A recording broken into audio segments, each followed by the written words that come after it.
Yeah, we're waiting for that sunshine to come up here. Good morning, everybody. I'm Eric Connert. I'm Stella Escobedo. We are starting to heat up. Here's Netta. Good morning. Yes, we certainly are. I love that song. It flows perfectly because I know right now we have the clouds, but yes, the sunshine will be here today. In fact, right now temperatures are kind of warm for this hour, in the upper 50s for a lot of you. We're going to be in the 70s with sunny skies for today, and then high pressure really cranks up. I'll talk about this heat up, offshore winds, those Santa Anas when they're all be coming back here, coming up in your forecast. Let's check in with Jenny now. Well, good morning. I've got two things to tell you right now. Well, three if you count me saying that overall travel times are fine. But there is a little bit of volume here. Look at this, north on the 805. Basically from the 94 heading up, you're down to 33 miles an hour. There are no crashes reported in that area yet, but I will monitor that for you. Speaking of crashes, there is one here. This is north on the 15, right at that exit to the 52. Cruiser off to the right-hand shoulder. No injuries reported and currently no massive delays. Back to you. This morning, the case over missing South Bay mother Maya Millete is taking yet another turn. This time, a hearing will be held over the future of her 3 children. News 8's Evan Narani is live outside the Hall of Justice downtown now with the latest twist in this case. Good morning, Evan. Good morning to you as well. That's right. This comes, of course, following the bail hearing for Larry Millete, which was denied. Now with Larry Millete remaining in jail, as well as Maya Millete currently still missing after 10 months, those 3 children of Larry and Maya need a place to go. And of course, right now they're with Larry's parents, but that temporary guardianship hearing is scheduled for this afternoon, where Maya Millete's sister is expected to ask a judge for that custody of those 3 kids. Citing the violation of that criminal protective order that Larry Millete had contact with those 3 kids, which was a violation of that a judge made.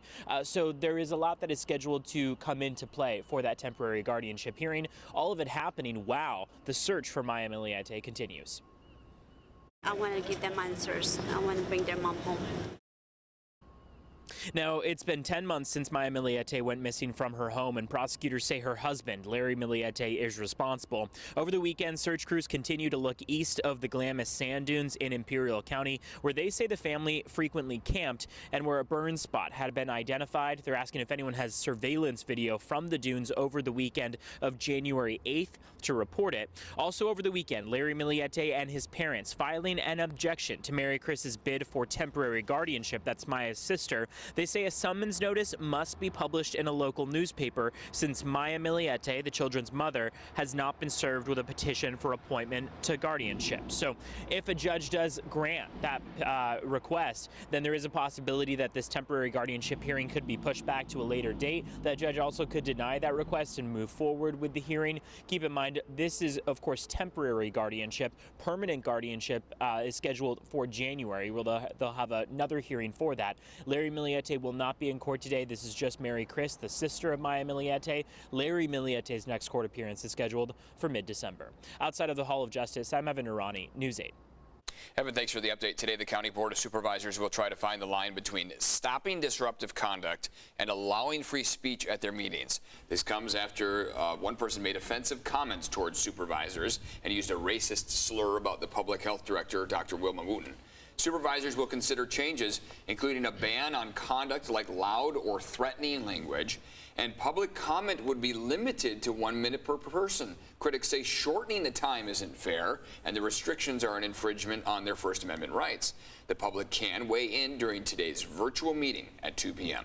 This morning, activists are calling for reform in San Diego's jail system. Today, groups will be rallying outside the office of San Diego District Attorney Summer Stephan. They're calling for reformed policies focused on inmate safety. This comes after a nurse at the Las Colinas detention facility was charged in connection with a woman's death while in custody. The district attorney's office says the death investigation is ongoing. They are also reviewing whether anyone else may also be criminally responsible. And this morning, we expect to learn more about how the $1.2 trillion infrastructure bill will impact San Diego. SANDAG will discuss how funds could be used across the county.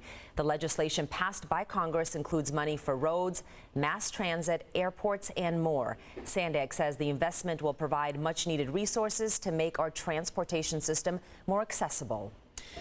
New this morning, inflation at a 30-year high. Consumer prices jumped 6.2% in October compared to a year earlier. Some good news to report, though. Jobless claims fell to a new pandemic low. 267,000 people applied for unemployment benefits last week. That's 4,000 less than the week before. Well, ramping up training to keep you safe this morning, we are getting an inside look at the Sheriff's Department new training facility for first responders. We are taking you inside this state-of-the-art emergency vehicle operations center. News 8's Chris Groh is live in Otay Mesa giving us a tour. Good morning, Chris. Good morning. And look, first responders going to get a lot of good training out here. They're already starting to get some of that training. And joining us right now, Sergeant Michael Pepin. And Sergeant, look, what do we have throughout this entire facility, but specifically right here where we have some of the deputies already out there going through some of the training? Right here in front of us, what you see is our city street grid. So it's a small area that is designed for just what you see. They're out here, they're learning how to work on the corners, apex the corners, and see how it is to actually start functioning in these areas for their street driving. And just so everybody at home knows, a facility like this for you guys, for police departments, how important is this? It's extremely important. There is nothing else like this in the county. The closest thing to us is San Bernardino. And without something like this, we aren't able to meet our state mandates, our training mandates, or anything like that. So we need this. And also, for people to get an idea at home, it's not easy. You know, even the city, as we were talking about, but then also maybe some even more high-speed stuff. This is stuff where you guys are putting your lives on the line to help keep us safe. Absolutely. This is paramount for our driving. Any emergency responder that has to respond with their lights and sirens, that way we can get there fast, has to get there safely. And if we can't get there safely, that affects everybody. What do you think is going to be probably most important for deputies when they are out here? What aspect of the training? Just the fact that they're not having to go all the way out to San Bernardino, or is there something that this facility offers that's unique? San Bernardino is huge. Sending all law enforcement out there, that'd be insane. But it's getting that like bigger, basic building blocks approach to driver training. This is where we started. From the slow speed stuff that we'll see later on today to the high speed stuff that they'll get later.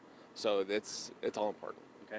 Well, Sergeant, thank you so much for joining us this morning. And again, guys, brand new facility. We're having that ribbon cutting later today. But as we've already been told, this is already a working training facility. So they're already getting a lot of good work out here. Eric and Stella? Yeah, and they don't have to go far. Right, not as far. And you can see them working on those corners right now. That's the type of training and the driving and all that. What literally saves lives. Totally. Gets them there faster.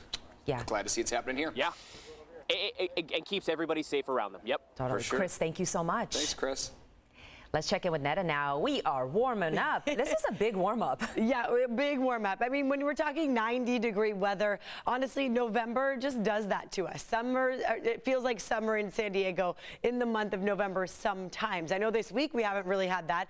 Look at our skies right now. We have the marine layer coming through. This is Pacific Beach, of course, right by the pier. And you see off in the distance, almost looks like some rain coming in. It's that light kind of mist. I saw that, you know, earlier this morning as well in the La Jolla area, so you may notice it under the clouds. This is the view of Otay Mountain. Chris Groh is somewhere under there, that training facility that he's at, somewhere under the cloud coverage. You can see in his live shot, of course, they're covered in that coating as well. So that's what we're waking up to this morning. 6:15 is that official sunrise. In about 6 minutes from now, you won't get a chance to see it because of the clouds hanging overhead. Visibility is really low in Ramona because of that as well. So down to a third mile, that's where you have that full saturation. There you go, 100% relative humidity. And that's certainly where you'll notice the mist. A lot of you, though, where you see these relative humidity numbers in the 90s, in the 80s even, it, you know, does cause a little just mugginess. You may notice it feels damp outside. That area of low pressure that was supposed to bring a little bit of rain, it brought really a little teeny tiny bit, nothing measurable.